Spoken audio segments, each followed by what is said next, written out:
की, भारत माता की. ഇത് ജോഷ് മതിയാവുന്നില്ല.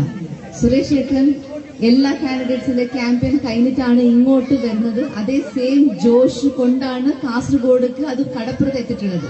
അപ്പൊ നിങ്ങളെ ഒരു ജോഷും അദ്ദേഹത്തിന് കാണിച്ചു കൊടുക്കണ്ടേ? അപ്പോൾ നിങ്ങൾ ഭാരത് മാതാ കി, ഭാരത് മാതാ കി. എല്ലാവർക്കും നമസ്കാരം. വേദിയിൽ ഈ പ്രോഗ്രാം ഇനോഗ്രേഷൻ ചെയ്യാൻ വേണ്ടി എത്തിയിട്ടുള്ള നമ്മുടെ പ്രിയങ്കരനായിട്ടുള്ള തൃശ്ശൂരുടെ MP ശ്രീ സുരേഷ് ഗോപി ജി അവർ, അതേപോലെ നമ്മളെ കൂടെ കുറെ ദിവസമായിട്ട് ഇവിടെ പ്രവർത്തിച്ചുകൊണ്ട് നമ്മുടെ പാർട്ടിയെ വിജയിപ്പിക്കാൻ വേണ്ടിയിട്ട് 24/7 നമ്മളൊക്കെ ഇവിടെ വർക്ക് ചെയ്തുകൊണ്ടിരിക്കുന്ന നമ്മളെ ബെൽത്തങ്കടിന്റെ MLA ആയിട്ടുള്ള ശ്രീ ഹരീഷ് പൂഞ്ചർ അവർ, അതേപോലെ വേദിയിലിരിക്കുന്ന എല്ലാ വിശിഷ്ട വ്യക്തികൾ, പാർട്ടിയുടെ വിവിധ ചുമതല നയിക്കുന്ന എല്ലാ പാർട്ടിയുടെ ലീഡേഴ്സ്, ഇവിടെ എത്തിച്ചേർന്നിട്ടുള്ള എല്ലാ എന്റെ പ്രിയപ്പെട്ട സഹോദരന്മാർക്ക് എന്റെ വിനീതമായ നമസ്കാരം. ഏപ്രിൽ 9 തീയതി നമ്മുടെ നിർണായക ദിനമാണ്. കേരളത്തിന്റെ ഹിസ്റ്ററിയിൽ തന്നെ ഒരു ഇതിഹാസം, ഹിസ്റ്ററി ക്രിയേറ്റ് ആക്കാൻ വേണ്ടിയിട്ട് ഒരു ചരിത്രം ക്രിയേറ്റ് ആക്കാൻ വേണ്ടിയിട്ട് വെച്ചിട്ടുള്ള ഒരു ഡേറ്റ് ആണ് April 9th. അപ്പോ നമുക്ക് എല്ലാവർക്കും അറിയാം, ഇനി നമ്മുടെ കയ്യിൽ കുറച്ച് ദിവസം മാത്രമാണ് ബാക്കിയുള്ളത്.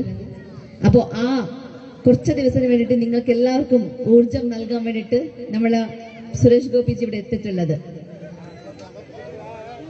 കഴിഞ്ഞ കുറെ വർഷമായിട്ടാണ് ഇവിടെ മാറി മാറി ഭരിച്ചിട്ടുള്ള നമ്മുടെ സർക്കാർ, LDF പിന്നെ UDF, ഇവിടെ ഒരു ഡെവലപ്മെന്റ്സ് കൊണ്ടുവന്നിട്ടില്ല. എല്ലാവർക്കും അത് നന്നായിട്ട് അറിയാം.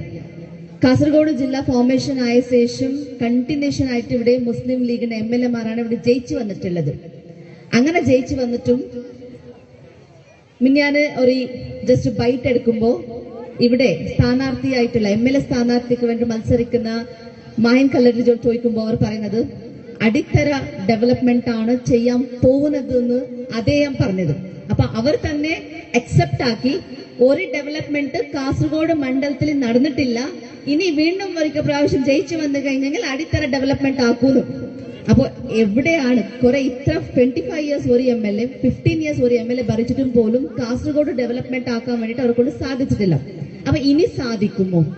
കഴിഞ്ഞ ഇത്ര വർഷം ഡെവലപ്മെന്റിൽ അവർക്ക് ട്രിപ്പിൾ എഞ്ചിൻ ഉണ്ടായിരുന്നു. മീൻസ് അവർ സ്റ്റേറ്റ് ഗവൺമെന്റിൽ അവർ ഗവൺമെന്റ് ഉണ്ടായിരുന്നു, സെൻട്രലിൽ അവർ ഗവൺമെന്റ് ഉണ്ടായിരുന്നു, MLA അവർ തന്നെ ഉണ്ടായിരുന്നു, MP അവർ തന്നെ ഉണ്ടായിരുന്നു. ഇങ്ങനെ ഇത്ര എഞ്ചിൻ ചലിക്കുമ്പോൾ ഡെവലപ്മെന്റ് വേഗം എവിടെ ഉണ്ടായിരുന്നു?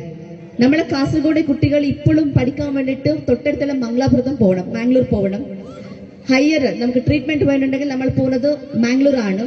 പിന്നെ തിരിച്ചു വന്നിട്ട് ജോലിക്ക് പോകുന്നുണ്ടെങ്കിൽ ജോലി ചെയ്യാൻ വേണ്ടിയിട്ട് ജോലി ഉണ്ടാ നോക്കിക്കഴിഞ്ഞാൽ പിന്നെ ജോലിയില്ല. അപ്പൊ നമ്മളെ കാസർഗോഡിന്റെ ജനങ്ങൾ ഈ കാസർഗോഡ് വിട്ടിട്ട് മൈഗ്രേറ്റ് ആയിട്ട് പോകുന്നുണ്ട് വേറെ സ്റ്റേറ്റിലേക്ക്. അപ്പൊ കാസർഗോഡിന്റെ ജനങ്ങൾ ഇവിടെ തന്നെ നിൽക്കണം. കാസർഗോഡിന്റെ യുവാക്കളും യുവത്തിമാരും ഇവിടെ തന്നെ നിൽക്കണം. നമ്മളെ അമ്മമാരും അച്ഛൻ പ്രായമായവരാണ്, അവരെ വിട്ടിട്ട് കുട്ടികൾ ഇവിടുന്ന് പുറത്തെ നാട്ടിൽ പോയിട്ടാകുമ്പോൾ എന്തോ ഒരു വിഷമം നമ്മുടെ മനസ്സിലുണ്ടാവും. അത് നമ്മൾ ഫീൽ ചെയ്യുന്നുണ്ട്. അപ്പൊ ആ ഒരു ഇനി സിറ്റുവേഷൻ ഇനി മുമ്പോട്ട് ഉണ്ടാവാൻ പാടില്ല. കുറെ കാര്യങ്ങൾ ചെയ്യാറുണ്ട്. അപ്പോൾ ഈ എല്ലാ കുറെ കാര്യങ്ങൾ ചെയ്യാൻ വേണ്ടിയിട്ടും കാസർഗോഡ് വികസിത കാസർഗോഡ് ആക്കാൻ വേണ്ടിയിട്ടും അതേപോലെ IT മോഡൽ ആക്കാൻ വേണ്ടിയിട്ടും എല്ലാവരും ഒറ്റക്കെട്ടായിട്ട് നിന്നിട്ട് പാർട്ടിയോടൊപ്പം നിന്നിട്ട് പാർട്ടിനെ വിജയിപ്പിക്കണമെന്ന് മാത്രം അഭ്യർത്ഥിച്ചുകൊണ്ട് താമര അടയാളത്തിൽ വോട്ട് രേഖപ്പെടുത്തിച്ചുകൊണ്ട് എന്നെ വിജയിപ്പിച്ചിട്ട് നിങ്ങളെ വോയിസ് ആയിട്ട് കാസർഗോഡിന്റെ ജനങ്ങളെ വോയിസ് ആയിട്ട് എന്നെ നിയമസഭക്ക് അയച്ചു കൊടുക്കണമെന്ന് മാത്രം ഞാൻ ഈ ഒരു വൈകിയവേളയിൽ അഭ്യർത്ഥിച്ചുകൊണ്ട് എന്റെ വാക്ക് ഉപസംഹരിക്കുകയാണ്. നന്ദി, നമസ്കാരം.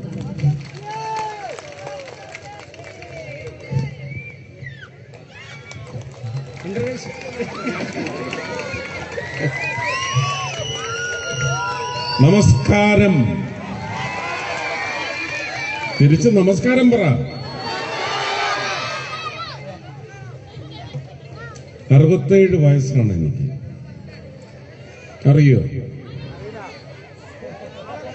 അറിയണം. ഇന്ന് ഉച്ചയ്ക്ക് ഭക്ഷണവും കഴിച്ചിട്ടില്ല. കാരണം ഒരുപാട് താമസിച്ചു പോയി. കണ്ണൂരും തലശ്ശേരിയും മാഹിയും അതിനു മുമ്പ് കോഴിക്കോടും കഴിഞ്ഞ് ഈ ഹെലികോപ്റ്റർ 6 മണിക്ക് ശേഷം ലാൻഡ് ചെയ്യില്ല എന്ന് പറഞ്ഞതുകൊണ്ട് ഓടി പരിപാടികളെല്ലാം തീർത്ത് ഇവിടെ വന്നിറങ്ങി. എൻ്റെ മുറിയിൽ പോകാൻ പോലും സമ്മതിച്ചില്ല. അശ്വിനി ഇവിടേക്കാണ് കൊണ്ടുവന്നത്. ആദ്യം നമ്മളിവിടെ നിന്നൊരു മുള്ളേരിയയിൽ കൊണ്ടുപോയി. അവിടെ ഏതാണ്ട് 1.25 മണിക്കൂറാണ് പരിപാടി നടന്നത്. ഇവിടെ നിങ്ങളൊക്കെ 7:30 മണി മുതൽ കാത്തിരിക്കുകയാണെന്ന് എനിക്കറിയാം. ഒരുപാട് സമയം ഞാൻ എടുക്കത്തില്ല. ഒരു ഇലക്ഷൻ വരുമ്പോൾ നമുക്കിങ്ങനെ കൊടിതോരണങ്ങളൊക്കെ കെട്ടി ഒരു വലിയ ഉത്സവ അന്തരീക്ഷമൊക്കെ സൃഷ്ടിക്കപ്പെടും. പക്ഷെ പ്രിയപ്പെട്ട സഹോദരങ്ങൾ മനസ്സിലാക്കേണ്ടത്, ഇത് നമുക്ക് ആഘോഷിച്ച് തീർക്കാനുള്ള ഒരു ഘട്ടമല്ല. ആര് ഏത് മുന്നണി വന്നാലും അവര് പറയുന്നത് മുഴുവൻ വെള്ളം ഉപയോഗിക്കാതെ വിഴുങ്ങിയാൽ നമുക്ക് 5 വർഷം നമ്മുടെ ജീവിതം ആഘോഷിക്കാൻ പറ്റാതെ പോകും. എന്തൊക്കെയാണ് നടപ്പ് വിഷയങ്ങളെന്ന് പറയുന്നത്? എനിക്കറിയാം. ഇത് 10 വർഷം മുമ്പ് ഞാൻ ഇവിടെ വരുമ്പോൾ അന്നുണ്ടായിരുന്ന അമ്മ തന്നെയാണ് എനിക്ക് ഇന്നും മാല അണിയിച്ചതും. അന്ന് ഞാൻ അമ്മയെ കെട്ടിപ്പിടിച്ചുകൊണ്ടൊരു പടം എടുത്തത് ഇപ്പോഴും സോഷ്യൽ മീഡിയയിൽ വരുന്നുണ്ട്. ഒരു 10-15 ദിവസം മുമ്പ് ഞാനിവിടെ വന്നപ്പോഴും അമ്പലത്തില് പൂജയിലായിരുന്ന, ഐശ്വര്യ പൂജയിലായിരുന്ന അമ്മ പടിക്കെട്ടിറങ്ങി വന്ന് അതേപോലെ എന്നെ കെട്ടിപ്പിടിച്ചു. ആ ഫോട്ടോയും എൻ്റെ കയ്യിലുണ്ട്. ഇന്നിപ്പോ ഇവിടെ വെച്ചും ആവർത്തിച്ചിരിക്കുന്നു. കാലഘട്ടം 10 വർഷം നീങ്ങി ഇങ്ങെത്തി. അവിടെ നിന്നും നിങ്ങൾ എത്ര ദൂരെ എത്തി? എത്ര പൊക്കത്തിലെത്തി? എത്രമാത്രം വികസനം നിങ്ങളുടെ അടുത്തേക്ക് ഓടിയെത്തി? മംഗലാപുരം വിട്ട് കേരളത്തിലേക്ക് കടക്കുന്ന കാസർഗോഡിന്റെ, കേരളത്തിന്റെ തലപ്പാവാണ്, തലയാണ് കാസർഗോഡ്. അതൊക്കെ നിങ്ങൾക്ക് അഭിമാനം ഉണ്ടാവേണ്ട കാര്യമാണ്. ആ തലപ്പാവിന്റെ വികസനം എവിടെത്തി നിൽക്കുന്നു? റോഡിന്റെ കാഴ്ചയൊക്കെ നമുക്ക് സന്തോഷം പകരും. സന്തോഷം തരുന്നതിനേക്കാൾ നമുക്ക് അതുകൊണ്ടുണ്ടാവാൻ പോകുന്ന ഗുണം ഈ 600 ചില്ലുവാനം കിലോമീറ്ററോളം തമിഴ്നാട്ടിലെ നാഗർകോവിൽ പ്രദേശത്ത് ചെന്ന് കടക്കുന്നിടം വരെയുള്ള പൂർണ്ണമായ പണികളെല്ലാം തീർന്നു കഴിഞ്ഞാലാണ് നമുക്കിതിന്റെ ഗുണം അറിയാൻ സാധിക്കുന്നത്. ഇതിന് നമ്മൾ എത്ര വർഷം കാത്തിരിക്കേണ്ടി വന്നു? 2014 വന്ന മോദി സർക്കാർ ഭാരതത്തിലാകമാനം ഈ വികസനം കൊണ്ടുവന്നെങ്കിൽ കേരളത്തെ മാറ്റി നിർത്തിയിട്ടില്ല. എന്തുകൊണ്ടാണ്? സ്ഥലം പൂർണ്ണമായി എടുത്തു കൊടുക്കാൻ കേരള സർക്കാരിന്റെ കയ്യിൽ പണമില്ലാത്ത അവസ്ഥയായിട്ടും എല്ലാ വ്യവസ്ഥകളും തെറ്റിച്ചുകൊണ്ട് പണത്തിൽ 20% എന്ന് പറയുന്നതൊന്നും 40% എന്ന് പറയുന്നതൊന്നും നിഷ്കർഷിക്കാതെ കേന്ദ്ര ഫണ്ടിൽ നിന്ന് ഈ പണി തീരുന്നുണ്ട്. ആകെ കൊടുത്തിരിക്കുന്നത്, എൻ്റെ ഓർമ്മ ശരിയാണെങ്കിൽ 6000-ഓളം കോടി രൂപ മാത്രമാണ്, അല്ലേ? National highway. അതൊന്നും ഒരു കുറവായിട്ട് പറയാനുള്ള കാര്യമല്ല, അതേ അവർക്ക് പറ്റുള്ളായിരുന്നു. എന്നിട്ടും ആ വികസനം നമ്മൾ വന്ന് തുടങ്ങി. ജനങ്ങളുടെ ജീവിതത്തിൽ എത്തേണ്ട എന്തൊക്കെ കാര്യങ്ങൾ? ഇവിടെ കുടിവെള്ളത്തിന് പ്രശ്നമുണ്ടോ? കുടിവെള്ളത്തിന് പ്രശ്നമുണ്ടോ ഈ പ്രദേശത്ത്? ഉണ്ട്. ഇതിന് തൊട്ടടുത്ത് എന്ന് പറയാവുന്ന കടലോര പ്രദേശമാണ്, ഗ്രാമപ്രദേശത്തിന് തുല്യം തന്നെയാണ്. റൂറൽ ഡെവലപ്മെന്റിന്റെ ഭാഗമായിട്ട് ജൽനിധി മിഷന്റെ വലിയ പൈപ്പ് ഇവിടെ നിന്ന് എത്ര ദൂരെ കൂടെയാണ് പോകുന്നത് അറിയണം. ആ പൈപ്പിൽ നിന്ന്, ജൽനിധി മിഷന്റെ പൈപ്പിൽ നിന്ന് ഓരോ വീട്ടിലേക്കും പൈപ്പ് എത്തിക്കേണ്ടത് കേരള സർക്കാരിന്റെ ചുമതലയാണ്. അത് ഏതാണ്ട് 70% ഇപ്പോഴും ജലമെത്താതെ മുടങ്ങിക്കിടക്കുന്നു. ഇതെന്തുകൊണ്ടിങ്ങനെ സംഭവിക്കുന്നു? ഓരോ ചെറു കുടുംബം അന്നന്ന് അഷ്ടിക്ക് വകയുണ്ടാക്കുന്ന ചെറിയ കുടുംബങ്ങൾ ഒന്ന് സൈക്കിളിൽ പോയി, അല്ലെങ്കിൽ സ്കൂട്ടറിൽ പോയി, അല്ലെങ്കിൽ ഒരു ഓട്ടോയിൽ പോകുമ്പോൾ ഒന്ന് തട്ടി വീണ് മുട്ടുപൊട്ടി ആ കുടുംബത്തിന്റെ സാമ്പത്തികാവസ്ഥ മുഴുവൻ തകരും. ഇന്നത്തെ ആശുപത്രികളിലെ ചെലവിനെ കുറിച്ച് ഊറ്റിയെടുക്കുന്ന സ്വഭാവ സവിശേഷതകൾ ഉള്ളതുകൊണ്ട് തന്നെ കിടപ്പാടം വരെ പണയം വെച്ച് ആ വീട്ടിലെ കുഞ്ഞുങ്ങൾ എവിടെ എത്തണമോ അവിടെ എത്താൻ പറ്റാത്ത തരത്തിൽ കടത്തിലമർന്ന് ഒരുപക്ഷെ പെരുവഴിയിലേക്ക് ജപ്തി വഴി ഇറക്കി വിടുന്ന എത്ര സംഭവങ്ങൾ ഉണ്ടായിട്ടുണ്ട്. അതിന് ഒരു പരിഹാരം കാണാൻ ഒരു ശതമാനം പോലും എന്നെ പോലെയുള്ള ആൾക്കാർക്ക് സാധിച്ചിട്ടില്ല. ഇതിന് സമഗ്രമായ ഒരു പദ്ധതി കൊണ്ടുവന്നതാണ് ആയുഷ്മാൻ ഭാരത്. 5 ലക്ഷമാണ് ഏത് കുടുംബത്തിനായാലും 5 ലക്ഷം രൂപയാണ് ആരോഗ്യ സുരക്ഷാ പദ്ധതി. കേരളത്തിൽ അത് നടപ്പിലാവുന്നില്ല കേട്ടോ. ഇതൊന്ന്, ഇങ്ങനെ എത്രയോ കാര്യങ്ങൾ. കർഷകർക്ക് ഒരു ലോക്കൽ കമ്മിറ്റി സെക്രട്ടറിയും ഒരു മുള്ളിത്തെറിച്ച് പാർട്ടിയുമായിട്ട് ബന്ധമുള്ള ഒരാളും കർഷകരെ വഞ്ചിക്കരുത്, അവരുടെ അന്നത്തിൽ കൈയിട്ട് വാരരുത് എന്ന് പറഞ്ഞുകൊണ്ട് പ്രധാനമന്ത്രി DBT വഴി നേരിട്ട് കർഷകന്റെ അക്കൗണ്ടിലേക്ക് 6000 രൂപ ഒരു വർഷം എത്തിക്കുന്നു. ഇപ്പോ അത് 12,000 രൂപയിലേക്ക് എത്താനുള്ള വഴികൾ ഒരുങ്ങിക്കൊണ്ടിരിക്കുകയാണ്. അത് കഴിഞ്ഞ 3-4 മാസമായിട്ട് പാവം കർഷകർക്ക് പലർക്കും കിട്ടുന്നില്ല. എന്തുകൊണ്ട്? KYC എന്ന് പറയുന്ന, അതായത് ആരാണ് ഈ കർഷകൻ എന്ന് തെളിവ് ഹാജരാക്കുന്ന ഒരു സമ്പ്രദായമാണ്. No your customer, KYC. ഇത് രജിസ്റ്റർ ചെയ്യണമെങ്കിൽ പോർട്ടലിൽ കയറി, ആ പോർട്ടൽ പണിഞ്ഞുകൊണ്ടിരിക്കുക, ഒരു കൊത്തി പണിഞ്ഞുകൊണ്ടിരിക്കുകയാണ്. കേരളത്തിലെ ഇറിഗേഷൻ വകുപ്പിലോ കാർഷിക വകുപ്പിലോ എവിടെ വിളിച്ചു ചോദിച്ചാലും പോർട്ടൽ അണ്ടർ റിപ്പയർ. പല കർഷകർക്കും ഈ പണം കിട്ടുന്നില്ല.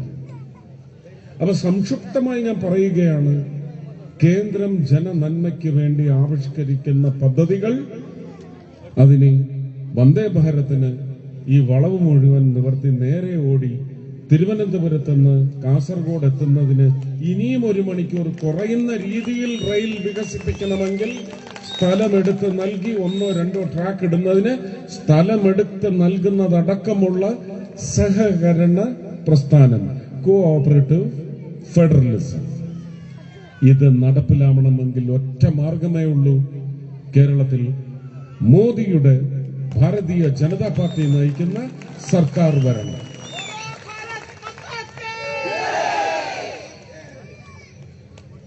ഇതിനെ അവർക്ക് ന്യായം പറഞ്ഞ് എതിർക്കാനൊക്കത്തില്ല. തമാശക്കാരെ ഒരുപാട് പേരെ അവര് കാശ് കൊടുത്തു വെച്ചിട്ടുണ്ട്, ഒന്നിനും കൊള്ളാത്ത ആൾക്കാർ. അവരെ വെച്ച് ട്രോളുകൾ ഉണ്ടാക്കാം, അവരെ വെച്ച് റീലുകൾ ഉണ്ടാക്കാം, വികൃതമാക്കാം.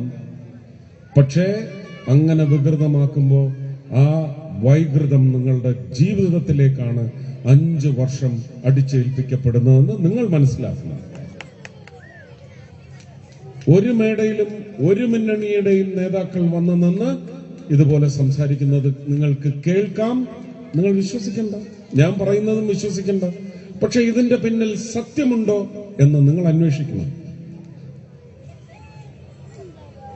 അത് ഈ വക്രം നിർമ്മിച്ചുകൊണ്ടിരിക്കുന്ന വിഭാഗങ്ങളുടെ അംശങ്ങൾ കണ്ടിട്ടല്ല. നിങ്ങൾ അന്വേഷിക്കണം, നിങ്ങൾ കണ്ടെത്തണം, നിങ്ങളത് മനസ്സിലാക്കണം. ആ മനസ്സിലാക്കിയതിന് നിങ്ങൾക്ക് ഈ അധമ ഭരണത്തിന് ഒടുക്കം കുറിക്കണം. ആ അധമ ഭരണത്തെ നിയന്ത്രിക്കാത്ത പ്രതിപക്ഷത്തെയും ഒടുക്കണം എന്ന് നിങ്ങൾ വിചാരിച്ചാൽ ഡബിൾ എഞ്ചിൻ സർക്കാർ കേരളത്തിൽ വരും, താമരകൾ നിറയെ വിരിയും. ജനഹിത ഭരണം കാഴ്ചവെക്കുന്നതിന് നിങ്ങൾ നിശ്ചയിക്കുന്ന എണ്ണത്തിൽ വന്നാൽ അതിന്റെ ഗുണം കേരളത്തിലെ ജനങ്ങൾക്കുണ്ടാവും. 100-ഉം 90-ഉം 99-ഉം 70-ഉം ഒന്നും വേണമെന്നല്ല പറയുന്നത്. ഇപ്പോ ആര് ഭരിച്ചാലും ഒരു 10 മുതൽ 21 പേര് ഭാരതീയ ജനതാ പാർട്ടി നയിക്കുന്ന NDAയുടെ ശബ്ദശക്തിയായി നിങ്ങൾ അസംബ്ലിയിലേക്ക് അയക്കൂ. നിങ്ങൾക്കൊരു ദ്രോഹവും ചെയ്യാൻ അനുവദിക്കാതെ, നിങ്ങളുടെ ഒന്നും അടിച്ചു മാറ്റാൻ അനുവദിക്കാതെ, നിങ്ങൾക്ക് വേണ്ടി കേന്ദ്രം ആവിഷ്കരിക്കുന്ന പദ്ധതികളെല്ലാം സുതാര്യമായി നിങ്ങളിലേക്ക് എത്തിക്കുന്നതിന് വേണ്ടി ഈ 21 പേര് മുഖ്യമന്ത്രിയും ആഭ്യന്തരമന്ത്രിയും മറ്റ് മന്ത്രിമാരും ഒന്നും ആവേണ്ട ആവശ്യമില്ല. നിങ്ങളുടെ ശബ്ദമായി മാറിയാൽ ഭരിക്കാനിരിക്കുന്ന ഒരാളും സമാധാനത്തോടെ ഭരിക്കില്ല, സമാധാനത്തോടെ കിടന്നുറങ്ങില്ല. ഭരണം അവർക്ക് പട്ടുമെത്ത ആയിരിക്കില്ല. നിങ്ങൾ ആ ഒരവസ്ഥയെങ്കിലും സൃഷ്ടിക്കണം ഇത്തവണ ഇലക്ഷനിൽ. വളരെ ന്യായമായ ഒരു ചിന്തയാണ് ഞാൻ നിങ്ങൾക്ക് പങ്കുവച്ചിരിക്കുന്നത്. കേരളത്തിലെ ജനങ്ങൾ രാഷ്ട്രീയ പ്രബുദ്ധത എന്ന് പറയുന്നത് നമുക്ക് നാശം മാത്രമാണ് സമ്മാനിച്ചത് എന്ന് മനസ്സിലാക്കണം. വിപ്ലവം ഒരു രാഷ്ട്രീയ കക്ഷിയുടെയും അത് ഏറ്റവും കൂടുതൽ വീമ്പളക്കി നടക്കുന്നവരുടെ ഒട്ടുമേ ഭൂഷണമല്ലവർ. വിപ്ലവം സംഭവിക്കേണ്ടത് ഓരോ വ്യക്തിയും വഴിയാണ്, ഓരോ പൗരനും വഴിയാണ്. ആ പൗരൻ നിങ്ങളാണ്. ആ വിപ്ലവം സൃഷ്ടിക്കൂ. ഏപ്രിൽ 9-ാം തീയതി, മെയ് 4-ാം തീയതി ആ വിപ്ലവം പ്രഖ്യാപിക്കൂ. കേരളത്തിൽ നിറയെ താമരകൾ വിരിയും, നിറയെ NDA സ്ഥാനാർത്ഥികൾ ജയിച്ച് നിങ്ങളുടെ ശബ്ദമായി നിയമസഭയിൽ വരും. അതിനുവേണ്ടി നിങ്ങൾ നിങ്ങളുടെ ഹൃദയം കൊണ്ട് ഈ ഒരു ഇലക്ഷൻ പ്രക്രിയയിൽ പങ്കുചേരണം. ഹൃദയവിരൽ ചാർത്തിക്കൊണ്ട് ഈ മണ്ണിന് വേണ്ടിയേ ഞാൻ വോട്ട് ചെയ്യൂ, ഈ മണ്ണിന്റെ ഭാവി തലമുറകൾക്ക് വേണ്ടിയേ ഞാൻ വോട്ട് ചെയ്യൂ, ഈ മണ്ണിന്റെ അഭിവൃദ്ധിക്ക് വേണ്ടിയേ ഞാൻ വോട്ട് ചെയ്യൂ എന്ന് നിങ്ങൾ നിശ്ചയിച്ചാൽ ഒരു തെറ്റും സംഭവിക്കാൻ ഒരു ന്യായവുമില്ല. താമര ചിഹ്നത്തിൽ നിങ്ങളുടെ കാസർഗോഡിന്റെ പ്രതിനിധിയായി ഞാനിവിടെ രവീഷ തന്ത്രിക്ക് വേണ്ടി ഞാനിവിടെ വന്ന് സംസാരിച്ചിട്ടുണ്ട്. ഞാൻ 2016 മുതൽ കാസർഗോഡ് എന്റെ ഇലക്ഷൻ പ്രചരണത്തിന്റെ ഒരു പ്രധാനപ്പെട്ട പ്രദേശമാണ്. ശോഭാ സുരേന്ദ്രൻ, രാജീവ് ചന്ദ്രശേഖർ, വി മുരളീധരൻ, കൃഷ്ണദാസ്, യുവരാജ് ഗോകുൽ, സന്ദീപ് വാചസ്പതി, ഗോപകുമാർ, അനീഷ്, പത്മജ വേണുഗോപാൽ, ഗോപാലകൃഷ്ണൻ പിന്നെ തുടങ്ങി ശങ്കു ടി ദാസ്, മേജർ രവി, കൃഷ്ണകുമാർ, നിതീഷ്, രഞ്ജിത്ത് തുടങ്ങി ഒരു 20-25 പേര് നിയമസഭയിലുണ്ടെങ്കിൽ നമുക്ക് പിന്നെ 2031 കാണാം കേരളം എവിടേക്ക് വളർന്നുയർന്നു നിൽക്കും. അന്ന് നിങ്ങൾക്ക് താമര ചിഹ്നത്തിൽ മത്സരിക്കുന്നവരുടെ വിജയം കൊണ്ട് ഒരു സങ്കേതമായി കേരള നിയമസഭ കാണുവാൻ സാധിക്കും. അതിന്റെ സൗഭാഗ്യം നമുക്ക് മലയാളികൾക്ക് നുകരുവാനും സാധിക്കും. അശ്വിനി, ഞാൻ മനസ്സിലാക്കുന്നത് ഒരു ജില്ലാ പ്രസിഡന്റ് എന്നതിലുപരി അടിസ്ഥാന വർഗവുമായി വളരെ അടുത്ത ബന്ധമുള്ള നല്ല ഒരു ഭാരതീയ ജനതാ പാർട്ടിയുടെ കാര്യകർത്താവാണെന്നാണ് ഞാൻ മനസ്സിലാക്കുന്നത്.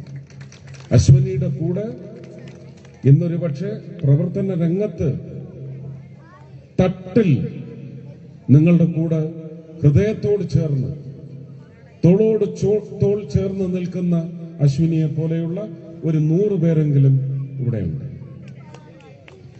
അവർക്കൊക്കെ ചേർന്ന് ഈ മണ്ഡലത്തെ, കാസർഗോഡ് മണ്ഡലത്തെ, ഇപ്പോ ഇവിടെ തൊട്ടടുത്ത് തന്നെ എവിടെയാണ് പോർട്ട് വരുന്നത്? സ്ഥലത്തിന്റെ പേര് കസ്ബ ഹാർബർ. 108 കോടിയാണ് കേന്ദ്ര സർക്കാർ. അത് നരേന്ദ്രമോദിയുടെ വീട്ടിൽ നിന്ന് കൊണ്ടുവരുന്ന കാശൊന്നുമല്ല. കേരള സർക്കാരിനും അതിന് പങ്കുണ്ട്. അതും പിണറായി വിജയന്റെ വീട്ടിൽ നിന്ന് കൊണ്ടുവരുന്ന കാശല്ല. പറയുമ്പോ എല്ലാം പറയണം. പക്ഷെ ഇതൊക്കെ ഏത് കാലഘട്ടത്തിൽ ആലോചിച്ചു, ഏത് കാലഘട്ടത്തിൽ നിങ്ങളുടെ ജീവിതത്തിന്റെ ഉന്നമനത്തിന് അടുത്ത ഉയർന്ന പദവിയിലേക്ക് നിങ്ങളെ ഉയർത്താൻ വേണ്ടി ഏത് കാലഘട്ടത്തിൽ വരുന്നു, ആരിത് കൊണ്ടുവരുന്നു എന്നുള്ളത് നിങ്ങൾ മനസ്സിലാക്കണം.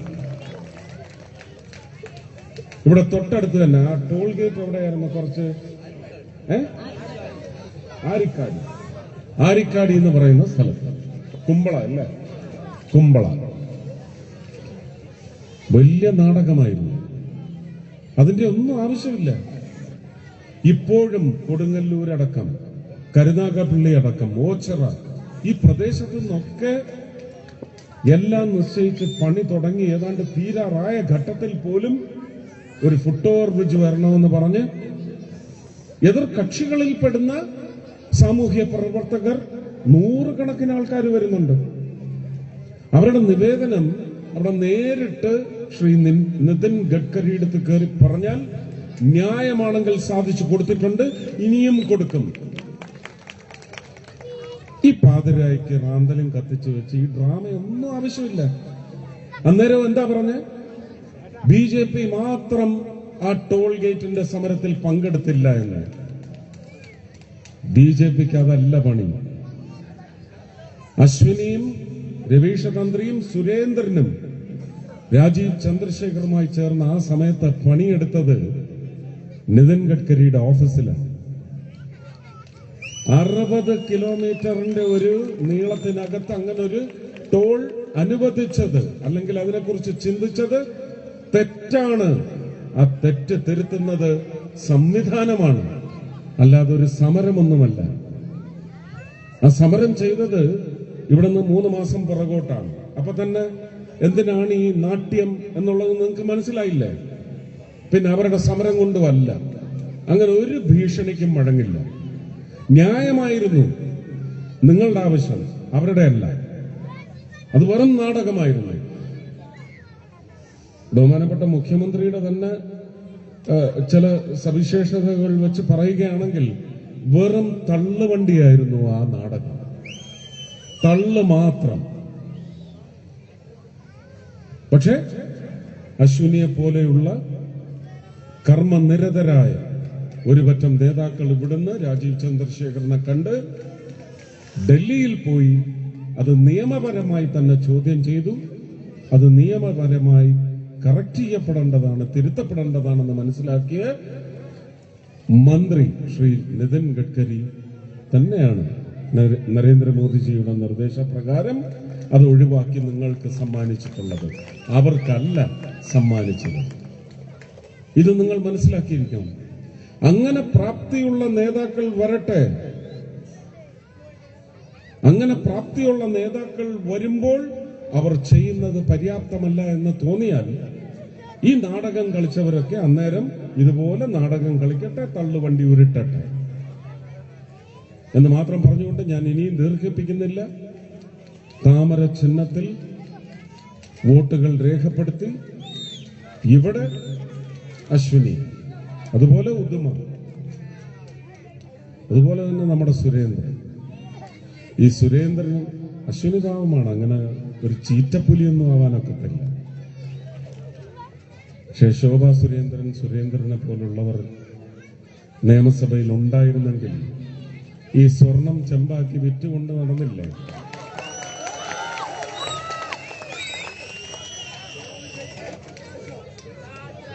അവരവിടുന്ന് കടകംപള്ളിയുടെ ഫോട്ടോ ഇടും കോൺഗ്രസ്സുകാർ. ഉടനെ ഇവരിവിടുന്ന് അങ്ങോട്ട് സോണിയാഗാന്ധിയുടെ പടം ഇടും, ഉടനെ വാസവന്റെ പടം ഇടും, അപ്പോ മുഖ്യമന്ത്രിയുടെ മകളുടെ പടം ഇടും. ഇങ്ങനെ ഫോട്ടോ അങ്ങോട്ടും ഇങ്ങോട്ടും ഇട്ട് ചീട്ട് കളിക്കുന്നത് പോലെ ജൂക്കറയും ഗുലാനയൊക്കെ ഇറക്കി കളിക്കാതെ മര്യാദയ്ക്ക് ആ സ്വർണം ഇവിടെ കൊണ്ടുവന്ന് വയ്ക്കണോ എന്ന് പറയാൻ ഒരു ശബ്ദം നിയമസഭയിൽ ഉണ്ടായില്ല. ഇത്തവണയെങ്കിലും അത് ശക്തമായിട്ടുണ്ടാവണമെന്ന് നിങ്ങൾ നിശ്ചയിച്ചാൽ മെയ് 4-ാം തീയതി ഫലപ്രഖ്യാപനം എന്ന് പറയുന്നത് അത്ഭുതങ്ങൾ കേരളത്തിൽ ഉടനീളം വിരിയും. ആ വിരിയുന്നത് താമരയാവട്ടെ, എന്ന് മാത്രം പ്രാർത്ഥിച്ചുകൊണ്ട് എല്ലാവർക്കും എൻ്റെ സ്നേഹം, നന്ദി, നമസ്കാരം.